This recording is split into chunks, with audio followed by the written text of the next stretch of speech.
The train hissed into the station like a beast in pain, steaming and groaning against the snow-covered tracks. When Nadia James stepped down from the last car, all heads turned. Not because she was dressed in a fine maroon bustle dress with pearl buttons and lace gloves. Not because her hat sat elegantly tilted on freshly pressed curls, but because she was black. She stood tall anyway, spine straight, holding a small leather case in one hand and a folded letter in the other. It was the letter that had brought her from Philadelphia to the frigid heart of Montana. A man's letter, a promise. I seek a wife of strong character, gentle nature, and Christian values. I am a homesteader, seeking partnership and warmth in the long winters. You will be respected and cherished. Callum Reed. When she spotted him, tall, bearded, wearing a worn hat and a scowl, she smiled and stepped forward. Mr. Reed. He looked at her like she'd spoken in tongues. His eyes dropped to the color of her skin, lingered, and then turned away like he'd been slapped. No, he muttered. No, this ain't right. She stiffened. I received your letter, your photograph. I wrote back. There must be some mistake. He cut her off. I didn't know you were.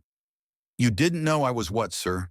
He didn't answer, just turned and walked away, his boots crunching through the snow. The town was small and whispers spread like smoke. She tried to wait at the inn, but Callum never came back. She could have returned east, but Nadia had no home there anymore. Just a job she was forced out of and an aging aunt who could barely feed herself. She'd sold her mother's brooch to afford this journey. By day 3, she showed up at Callum's homestead with snow on her eyelashes and fury in her chest. You wrote me. I came.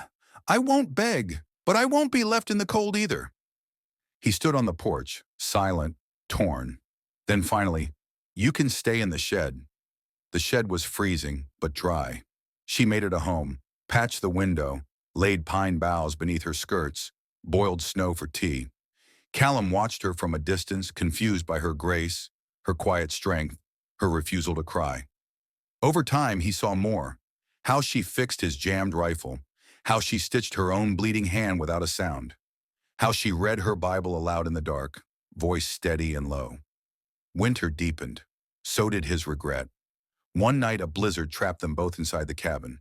No more distance, no more silence. You think I lied to you, she said calmly.